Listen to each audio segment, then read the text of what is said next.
Comme le disait Enzo Ferrari, si vous pouvez le rêver, vous pouvez le faire. Il ne tient qu'à vous d'oser, comme lui, penser différemment. Osez déplacer vos limites, découvrir des chemins nouveaux de votre fonctionnement pour atteindre votre performance. L'épisode à suivre, parrainé par Charles Pozzi, distributeur Ferrari, décrypte une expérience vécue de performance. Inspirez-vous de ce témoignage pour vous réinventer.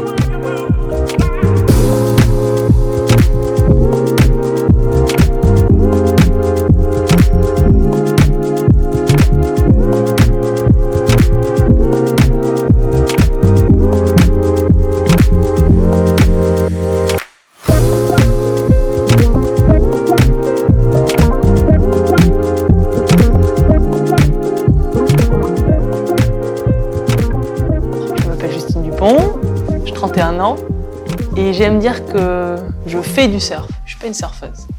C'est quoi la différence ? Parce que si tu es surfeuse, c'est ton identité. Alors non, je suis une humain, je suis une femme de 31 ans qui vient du sud-ouest de la France. Ouais. Et une de mes activités, ou l'activité dans laquelle je passe le plus de temps, c'est du surf. Et particulièrement du surf de grosse vague. Comment tu présenterais ton sport ? Mon sport, c'est un sport passion, je dirais. C'est un mode de vie, c'est se dédier carrément à l'océan. C'est une forme de glisse, de bien-être que tu vas chercher dans l'océan et beaucoup de sensations, de glisse, d'adrénaline, de liberté, de fluidité. Voilà. Ces éléments-là, c'est des choses que tu recherches en priorité ou tu cherches autre chose ? Quand je surfe, je pense que je cherche plus une connexion avec l'océan, faire un avec ma planche, avec l'océan, avec la vague. Et après, il y a tout ça qui vient comme un peu un saladier d'émotions, ouais, un peu. Qui est associé à cette fusion que tu as avec l'océan. Ouais, voilà. C'est un peu ça. Mais la recherche première, c'est aller passer vraiment un moment unique dans l'océan. Et après, voilà, il y a plein d'émotions qui viennent avec ça, il y a plein de sensations. Dans les grosses vagues, il y a de la peur, il y a de l'excitation, il y a encore plus toutes ces émotions qui sont encore plus, tu vois, ils sont décuplées. Ouais. Démultipliées par. Ouais, exactement, par la taille de la vague. Par la taille de la vague, on va y revenir, ouais. Ton sport, il n'est pas forcément associé à un résultat comme dans d'autres sports, chronométré, j'ai gagné contre quelqu'un, j'ai battu telle équipe, etc. Le résultat de ton sport, finalement, il est mesuré par quoi ? Le résultat, il est mesuré. Il n'est pas mesuré par tes sensations. Okay. À la base, le surf, c'est ça. C'est un sport où tu prends ta planche, tu vas t'amuser dans l'océan. Et donc, il n'y a pas vraiment de mesure, de chrono, comme tu dis, et tout ça. Mais après, on est dans un monde actuel où on aime se comparer, où on aime faire des compétitions. Et donc, du coup, oui, il y a des compétitions où tu es comparé. C'est qui a surfé le mieux dans ces vagues-là et qui gagne la compétition. Ou celui qui prend la plus grosse vague. Donc, après, on mesure la taille de la vague et on attribue un record du monde sur la taille de la vague ou quoi. Mais à la base, le surf, tu regardes pas la taille de ta vague que tu surfes, tu t'es pas en compétition, en concurrence contre quelqu'un. Ouais. Tu t'en fiches. Quand tu es sur ta vague, tu penses pas je vais faire un virage pour battre quelqu'un. Non, je vais faire un virage qui va me créer la vitesse, qui va me donner du plaisir, qui va me donner des sensations. Et donc à la base, voilà, il y a ce côté surf, j'aime penser presque pur, et qui devient après un surf compétition, un surf qu'on essaie de manipuler pour que ça intègre un peu des critères, soit plus compréhensibles. Pour les autres, en fait. Oui, plus au final. Plus que pour vous, finalement. Oui. Un petit peu plus ça. Oui, exactement, c'est ça. Le surf est la parfaite définition de ce que moi je pense de la performance. C'est-à-dire, moi je définis la performance comme la capacité à aller là où vous n'êtes jamais allé. Est-ce que ça te parle, cette définition ? Oui, c'est ça. C'est ce que tu peux dessiner toujours la même ligne sur une vague, mais vu que la vague elle change en continu, ta ligne elle sera différente. Et en plus, voilà, avec ce côté performant, tu as envie de faire quelque chose de différent, d'apprendre, et donc tu vas explorer des zones qui sont moins explorées. Et là, c'est sûr, tu es garanti de ressentir des choses et d'apprendre. Donc, ouais. Tu retrouves des mêmes sensations à l'identique ou c'est toujours différent ? Ouais. Les vagues sont toujours différentes, donc je dirais que la sensation est toujours différente, mais Mais par moments, tu as des sensations qui se rapprochent, qui sont un peu plus similaires. Et tu essaies d'aller rechercher de nouveau cette connexion. Et pour que tu aies cette connexion avec la vague, il faut que tu puisses arriver un peu page blanche. Que tu puisses arriver sans aucune règle a priori. Ouais, j'allais dire sans préparation. Non, mais... Non, parce que finalement, c'est paradoxal. Ouais, c'est ça, en fait. T'es très préparé à être libre, en fait. C'est ça. En fait, tu te prépares le plus possible pour que le jour J, tu puisses oublier tout ça et juste vivre. Ce désir-là de performance et de vie que tu as, ça vient d'où dans ta vie? Oui, performance, c'est vivre... Cette énergie que tu exprimes, là, tout le monde ne le fait pas. Outre la difficulté de la vague et du surf, etc., outre ça, d'où ça vient cette envie de vivre sur l'eau? D'où ça sort? Je pense que c'est humain, en fait. On est tous humains et on a tous envie de vivre à la base. On l'oublie. On oublie qu'on prenait beaucoup de plaisir à être enfant et à découvrir et à apprendre et pas forcément rentrer dans un cas, dans des jugements. On était vraiment plus naïf, nature, je pense, dans l'enfance. Et après, on l'oublie, ce petit côté nouveau, cette petite excitation de la vie, en fait. Et le sport, pour moi, ça me permet de retrouver ce côté un peu enfant, où tu apprends, où t'as grand les yeux et tu as de nouveau plein d'informations à les découvrir. Ce petit côté un peu aventure, c'est parti, tu vas apprendre et c'est excitant. Et tu sens que tu vis, que tu fais fonctionner tous tes sens, que tu as plein d'émotions qui arrivent. C'est rempli, tu vois, c'est vivant. Simplement. Vu comment tu l'exprimes, c'est bien vivant. Donc le sport, à toi, il te permet de retrouver une liberté que tu avais quand on était plus petit, indépendamment de la vie, des préjugés, de tout ce qu'on te demande d'être, en fait. C'est un retour à l'origine, avec un grand O. Ouais, bien dit, c'est ça, je pense. Ouais, c'est ça. Ok. Tu vois, je m'étais pas vraiment posé la question à ce point-là. Oui. Mais je pense que c'est ça. Hein. Tu vas retrouver ce côté enfant qui a soif d'apprendre et de vivre. Et peu importe ce que le monde ou les gens pensent, en fait. Qu'est-ce que ça demande de vivre cet état-là de performance? Ça te demande quoi? Tu fais appel à quoi? Je fais appel à tout mon être, c'est sûr. Ma tête, mes muscles, tout. Ça devienne familier pour moi, que ça devienne une routine et que ce soit des bases de données intégrées dans mon ordinateur de bord et que quand je repars dans l'eau, je sais que j'ai plus besoin de me soucier du tout de toute cette préparation, que c'est intégré, c'est en moi, c'est dans mes cellules et j'ai plus besoin de m'y référer. Tout ce côté-là te permet en fait de l'oublier pour pouvoir aller au-delà, pour pouvoir te lâcher. Ouais, c'est ça. Tout cette étape-là. Ouais, ça te permet de gagner ta petite récompense un peu. Tu vois. mais tout le chemin, il est hyper intéressant. Pourquoi? Parce que t'apprends énormément. Et t'apprends sur toi, et en étant meilleur humain et en sachant un peu tes points positifs, tes points négatifs, tes avantages, tes inconvénients, tout ça, et ben tu peux après avancer mieux dans la vie. Qu'est-ce que tu as le plus appris de toi dans cette expérience-là de travail et d'éclate sur l'eau, en fait? Tu as appris quoi de plus sur toi?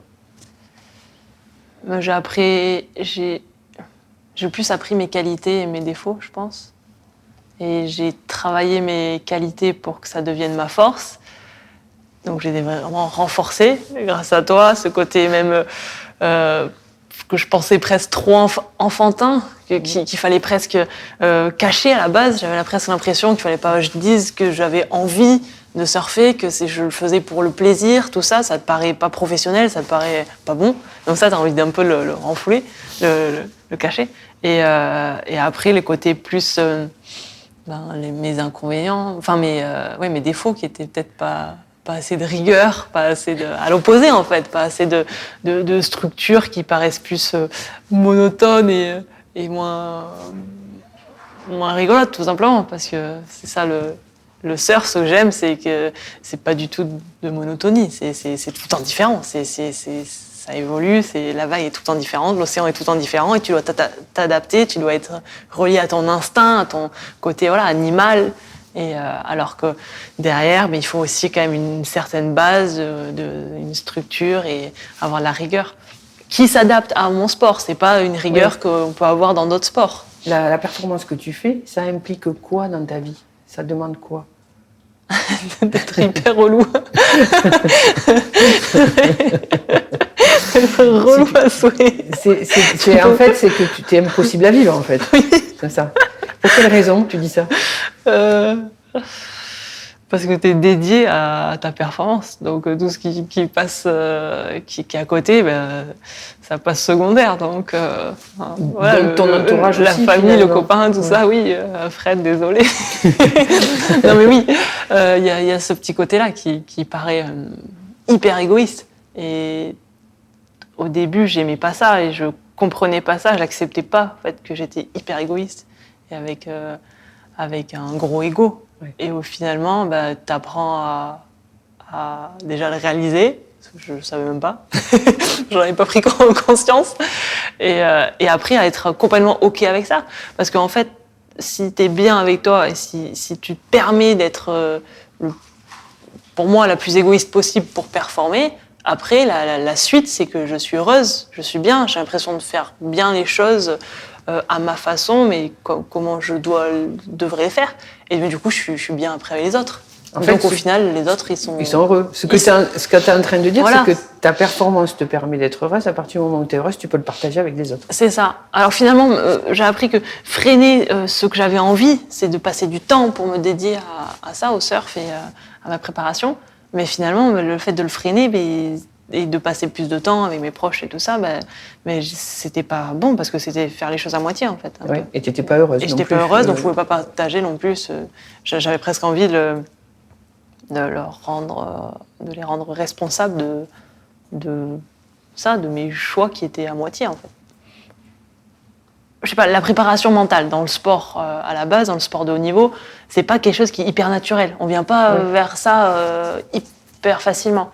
Alors moi j'ai réussi à y aller assez tôt, mais finalement t'as la sophrologie, du coach mental, de yoga, méditation, t'as plein de sortes, voilà. Mais souvent c'est des outils, c'est très mécanique, où ça suit un cadre ou une façon de faire.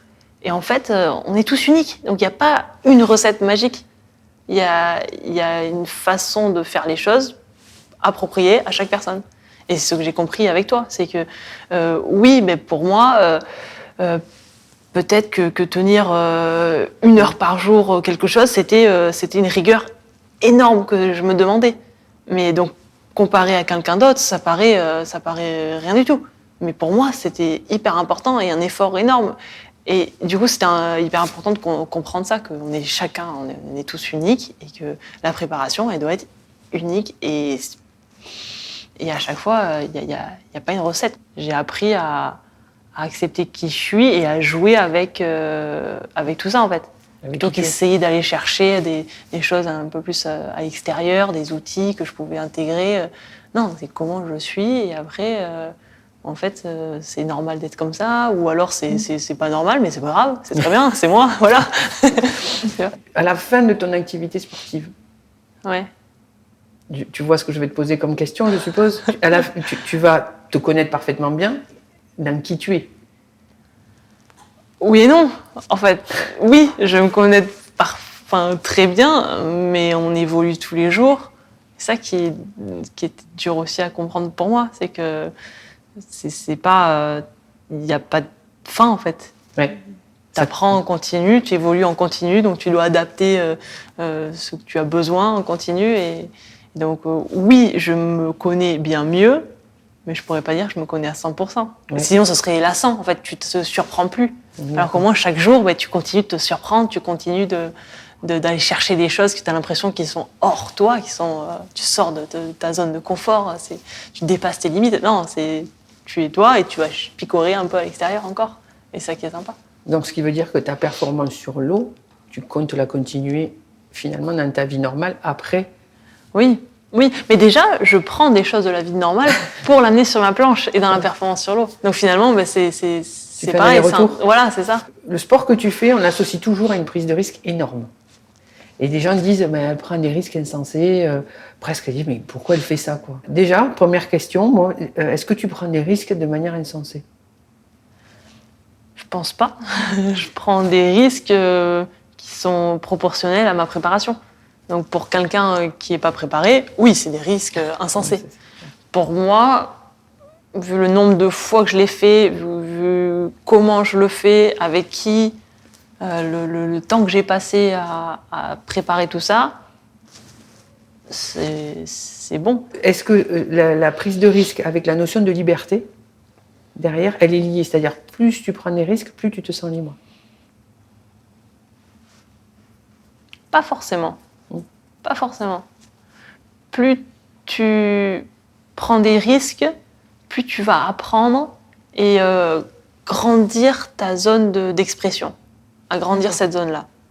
Et la liberté, en fait, c'est tout ce que tu peux faire dans cette zone d'expression, je dirais. Ok. Par exemple, moi, c'est par rapport à la vague, je peux aller dans une zone qui me permet de glisser, ne pas être mangé par la vague, mais pas non plus d'être sur une zone où j'aurai pas du tout de vitesse. Et donc je reste dans une zone qui me donne la possibilité d'aller dans le plus d'espace possible. Et quand je prends trop de risques, où je vais me rapprocher de la vague et je vais me faire manger par la vague, je vais dépasser ça. Et là, tu n'es pas plus libre pour le coup. Non, voilà. Mais par contre, j'ai intégré dans mon ordinateur de bord que, attention, là, quand tu vas un peu trop jouer, du coup, c'est trop. Donc au moins, j'ai créé ma zone de surf, ma zone de confort, ma zone d'expression, en fait. Ma zone de liberté. Ta zone de liberté à toi. Ta zone de liberté, est-ce qu'elle impacte ton entourage? Parce que à quel moment tu l'arrêtes? Ouais. Au profit de ton entourage, ou il n'y a pas de limite, en fait. Et tant que tu te sens pas libre, quel que soit l'impact, tu y vas. C'est pas évident, ça. Hein. Ouais. Si tu réfléchis un peu. C'est pas évident. Parce que c'est vrai que, vu l'objectif que j'ai, l'ampleur des risques qu'il peut avoir, j'ai envie de me consacrer à 100% à ça. Donc, d'être dédié et de presque fermer mes œillères sur le monde extérieur et sur ce qui se passe autour et les gens qui sont autour de moi. Donc, j'aurais tendance à dire que ma zone de liberté est grossie et j'en ai besoin pour réaliser ce que j'ai envie de faire. Mais en même temps, je reste humain aussi, donc je respecte l'autre à partir du moment où on me respecte et c'est des échanges, des fluidités, c'est un sport aussi d'équipe. Enfin, tous les sports aujourd'hui, même le sport individuel, c'est un sport d'équipe parce que tu as toute une team autour de toi. Donc tu en as besoin, donc c'est un fluide en fait, c'est des échanges. Donc tu respectes forcément l'autre parce que l'autre aussi va te permettre de performer tout simplement. Le sport de haut niveau que tu fais, il a transformé quoi dans ta vie? Avec tout ce que tu m'as dit, c'est quoi la plus grosse transformation qui t'a amené? Être bien dans mes baskets, je pense. C'est le cas aujourd'hui? Tu es bien dans tes baskets, oui. Ou il t'en manque encore? Alors, je suis bien dans mes baskets dans certains moments. Dans 80% du temps, en fait, peut-être. Mais il y a toujours 20% ou un pourcentage de nouvelle exploration. Ouais. Pour augmenter ta zone de liberté. Mmh. Et tu as toujours un pourcentage de coups bas, parce que forcément, même si... il y a toujours des moments de doute, et c'est bien, et c'est essentiel, et il en faut. C'est pas les plus rigolos. Les doutes qui arrivent, en général, aujourd'hui dans ta pratique, c'est quoi les doutes? Je dirais que les doutes, ils sont beaucoup associés aux blessures que j'ai pu avoir. Et du coup, c'est plus des doutes de jusqu'où, comment, en fait, ce côté de limite. En fait, à force d'aller essayer d'augmenter ma zone de liberté, d'aller chercher ces limites d'expression, de manœuvre sur une vague, d'expression tout simplement, même dans la vie, et à force d'aller chercher, tu t'y frottes. Des fois, ça marche pas, et donc du coup, tu casses. Donc voilà, mon corps, il casse. Et au bout d'un moment, t'arrives dans une zone où c'est de plus en plus fin, où je suis consciente que là, si je fais un pas de plus, soit c'est une performance ultime pour moi, soit c'est l'hôpital. Enfin, voilà. Au mieux. Au mieux. Parce que t'as ça chez toi aussi, t'as la notion de mort qui est quand même présente, on peut pas l'ignorer. Oui, mais finalement, tu l'as dans tous les sports, dans toutes les choses que tu fais dans la vie de tous les jours. Cette notion de mort et tout ça. Des fois, je la vois trop. Des fois, je la vois pas du tout. Et des fois, je la vois trop et je me dis, mais en fait, oui, il y a un risque de noyade, de blessure, tout ça, mais en fait, dans tout, il y a des risques. Si t'es pas bien concentré, en tout, il y a des risques. Okay. Donc après, à moi d'être concentré. À quel moment t'as dit stop, j'y vais pas? Je l'ai pas beaucoup dit finalement. Stop, j'y vais pas. Je m'en rappelle franchement presque qu'une seule fois, et parce que les critères extérieurs étaient trop défavorables et ça vibrait pas en moi, et du coup, j'y suis pas allée. Deux fois. À Nazaré et à Tahiti, à Tupou. Bon, non, en fait, plusieurs fois. 3 fois aussi à Hawaï, aussi, une fois. Ça, ouais, en fait, ça arrive. Ça arrive rarement, mais quand ça arrive, c'est complètement OK. C'est normal, ça fait partie du jeu et je l'accepte parce que je suis bien. Parce que je sais que si je le fais, c'est que j'ai mes propres raisons. Et des fois, j'arrive pas à l'expliquer avec des mots, mais c'est des ressentis, c'est des sensations. Et pareil, la petite voix, ces petites sensations, ce petit instinct qu'on a en nous, avant, je le refoulais trop, je l'écoutais pas suffisamment. Parce que je me suis dit, c'est pas quelque chose de conventionnel, de bien, de cadré. Enfin, c'est avec notre tête qu'on doit réfléchir, c'est pas avec notre cœur. Et en fait, si. Donc, un résumé de ce que tu nous dis, c'est que ta performance, c'est avoir ta zone de liberté. Ouais. Et la manière dont tu choisis d'y aller, c'est d'abord avec le cœur et après avec la tête. Voilà. C'est ça ton fonctionnement, en fait? Oui, c'est ça. C'est se connecter d'abord à qu'est-ce que tu ressens, qu'est-ce que tu as envie, mais sans explication. Qu'est-ce qui est pur à l'intérieur, qu'est-ce qui vibre, qu'est-ce qui sort tout seul, sans penser. Et après, comment tu l'analyses, comment tu le travailles, comment tu essaies de mettre du côté un peu plus rationnel là-dessus ou cadré. Et voilà, et après donc tu as cette base de travail, je dirais.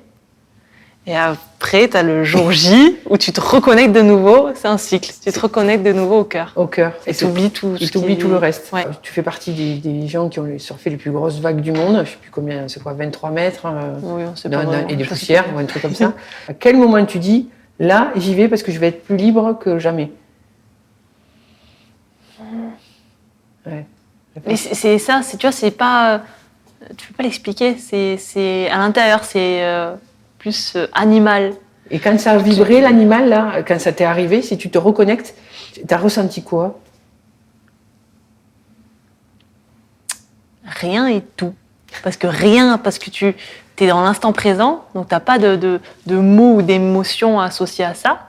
Mais par contre, il y a tout qui fonctionne à 100% et bien et peut-être même pas à 100%. En fait, la vague, elle t'offre les 50% qui te manquent.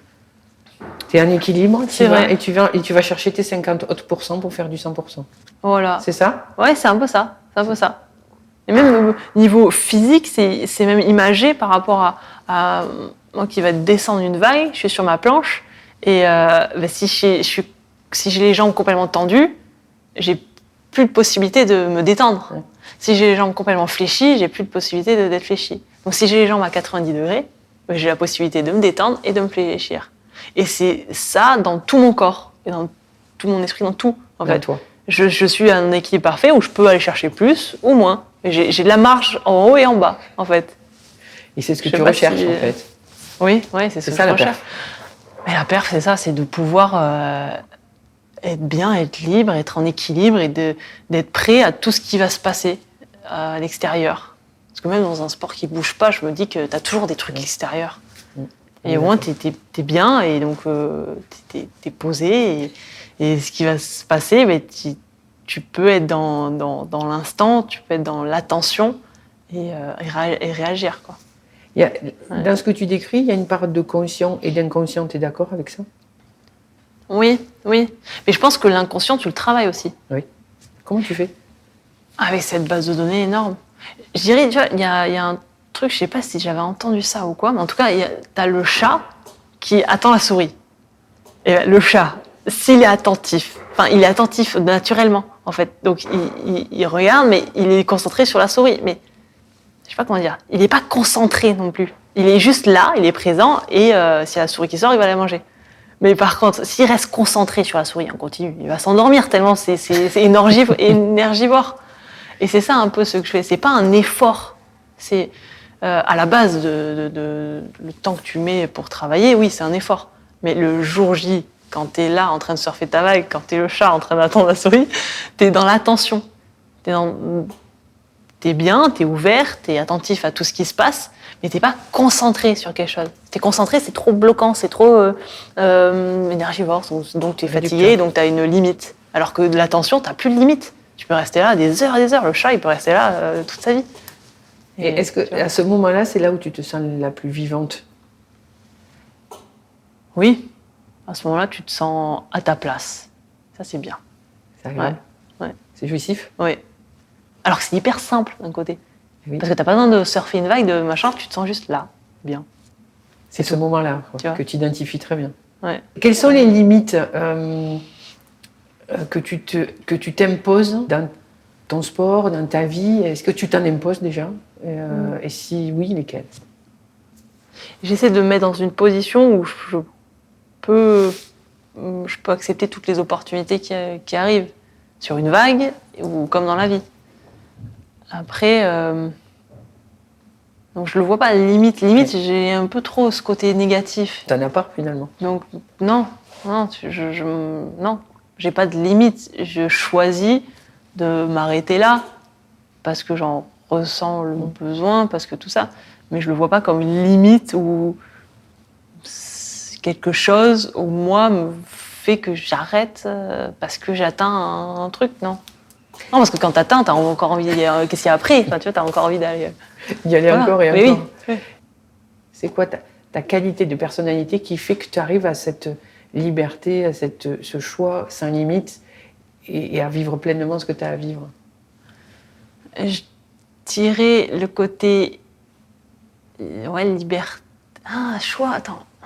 Quel est ce trait-là de chez toi qui fait que tu fais tout ça? Le fait de s'écouter, déjà, énormément, je pense. Le choix, le fait de transformer les choses en positif aussi. Ouais. D'avoir appris de ça aussi, d'avoir appris que toutes les fois où j'étais effondrée, où j'étais blessée, où j'étais tout ça, et que finalement, il y avait toujours du positif, donc tu l'associes, tu l'intègres, et donc finalement, dès qu'il se passe quelque chose de négatif dans ta vie, premier lieu, oui, t'as cette émotion de tristesse, t'es pas bien, mais dans un deuxième temps, tu sais que de toute façon, ça va amener quelque chose. Donc même quand il se passe quelque chose de négatif, le plus négatif possible dans ma vie, mais je me dis dessus, c'est inconscient. Tu te dis, oui, là, je suis triste, et vas-y, profites-en pour pleurer un bon coup, parce que c'est maintenant, mais par contre, après, je sais qu'il va y avoir quelque chose qui va être positif. Je sais c'est inné, je sais pas, c'est normal, c'est la vie. La vie en soi, à la base, elle est bien faite. Après, c'est nous qui la complexifions. Oui, exactement. Si je t'écoute, tu parles d'équilibre et à chaque fois, tu parles d'extrême. Oui. Mais oui. Ça te caractérise? Oui, c'est ça, t'as raison. Regarde, aujourd'hui, j'ai des poules, j'ai un potager, j'ai un côté hyper paysan, et en même temps, en 15 jours, j'ai fait 4 pays différents, j'ai fait une course de voiture, un truc de surf, rien à voir. Donc oui, ma vie, elle est extrême. Ouais. Mais du coup, c'est ça que j'ai compris aussi. J'avais un besoin, j'avais envie de ce côté nature, d'avoir une petite maison, d'avoir mes poules. Enfin, ça paraît un peu fou d'avoir presque plus envie d'avoir des poules qu'aller surfer. Mais parce que j'étais déséquilibrée. Oui. Et là, j'ai retrouvé mon équilibre, et qui qui est à la hauteur de mon déséquilibre, tu vois. Parce que, en fait, juste avoir un chat, ça, ou je sais pas, ou juste une poule, ou faire juste une méditation, ou avoir des petits temps tranquille en vélo dans la forêt, mais ça me suffisait pas parce que j'ai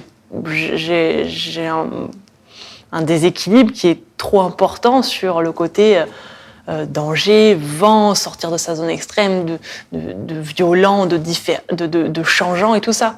Donc j'avais besoin de pas seulement d'une séance de méditation, de yoga ou de vélo, mais de réellement d'avoir un côté hyper paysan pour équilibrer très ça. Ancré, quoi. Ouais, ancré. Très ancré. Je vois, ouais. Quand je t'écoute parler, je me dirais que ta motivation pour faire tout ce que tu fais là, le décrire comme ça, c'est comme si tu avais manqué ça dans ta vie. C'est-à-dire que tu as compris très tôt que tu n'étais pas équilibré.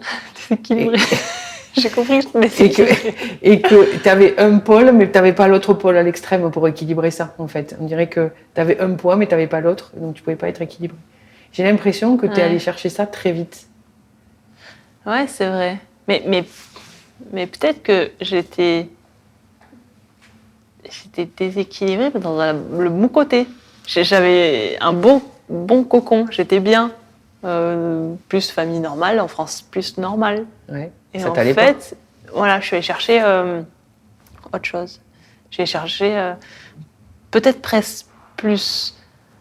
Moi, je suis allée chercher à me déséquilibrer. Je dirais même presque plus comme ça, finalement. Parce que j'avais un côté hyper plus classique. J'ai 2 sœurs, un frère, des parents aimants. Voilà, tout va bien de ce côté-là. Mais c'était peut-être trop bien, trop lisse. Et je suis allée chercher qu'est-ce qu'il y avait réellement dans la Justine profonde, me découvrir, aller me challenger, aller m'explorer. Et donc pour ça, je suis allée chercher dans le surf et de plus en plus dans les grosses vagues parce qu'il y avait encore plus de challenge et d'apprentissage, tout ça quoi en fait. Ouais, ce qui veut dire que le déséquilibre que tu as créé t'a permis de vivre des émotions bien plus intenses que ta base qui était hyper confort. Oui, c'est ça. J'étais dans un confort. Tu t'ennuyais ? J'ai pas eu le temps vraiment de m'ennuyer. Je suis partie de la maison, j'avais 15 ans et j'étais très bien aussi. J'ai un super souvenir de toute mon enfance et c'est pour ça que même aujourd'hui, j'ai presque envie d'aller rechercher ce côté-là qui était très bien en fait. Pourquoi je vais chercher c'est pas suffisant, a priori, il te manquait quelque chose. Mais ouais, il me manquait quelque chose humainement pour apprendre, pour grandir. J'avais envie d'être un peu savante, c'est d'apprendre plein de choses, de savoir plein de choses. Et finalement, je sais peut-être pas beaucoup de choses sur le monde et tout ça, mais en tout cas, je me suis prise pour un cobaye, tu vois. Je me suis bien testée. Quels sont dans ces choix de vie, dans cet équilibre et déséquilibre, quelles sont les émotions qui sont gênantes pour y arriver et quelles celles qui sont aidantes pour oser passer d'un cocon à une extrême, de terre à mer, voilà. Et c'est quoi les émotions qui t'aident et qui te gênent ? Les émotions qui m'aident, c'est l'envie, le côté t'es enfant, instinct, cœur passionnel, tout ça. Les émotions qui m'aident pas, ce serait plutôt le côté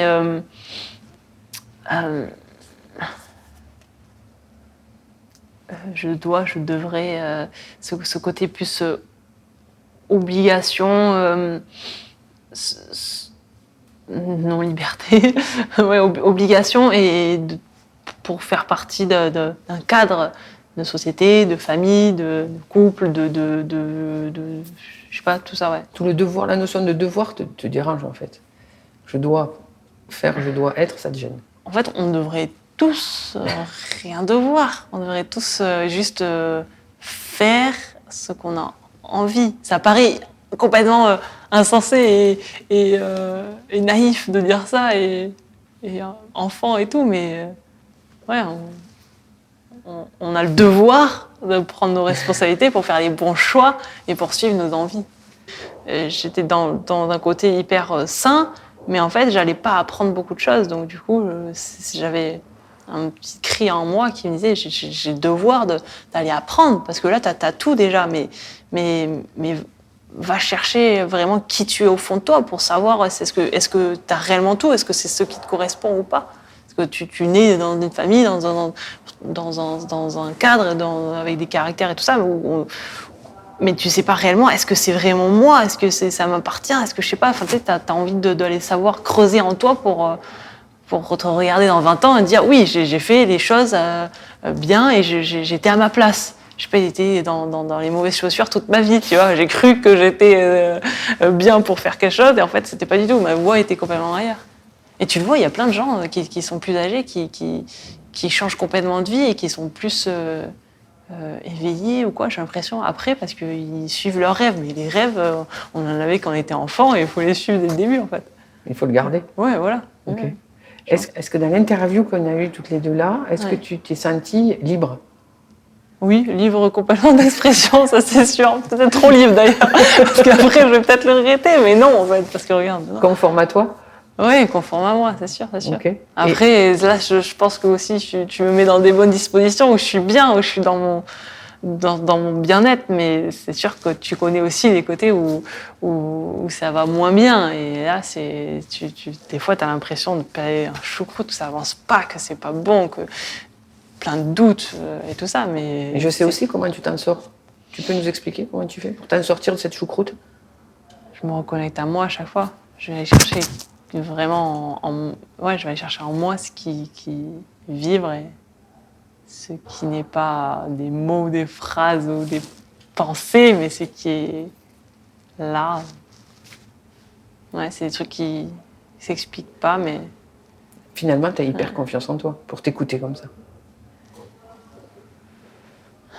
Plus que ce que je pense, au final, peut-être, ouais. Peut-être plus confiance en moi que ce que tu imagines, finalement. Ouais, c'est vrai, c'est vrai. J'ai toujours l'impression que c'est un désavantage, enfin, un défaut. J'ai toujours l'impression que c'est un défaut de ne pas avoir suffisamment confiance en moi. Mais en fait, si, je veux l'avoir. Finalement, tu l'as. Ouais. Si tu pouvais donner un conseil aux gens qui vont t'écouter pour vivre une performance telle que toi, tu l'as imaginée, tu leur dirais quoi?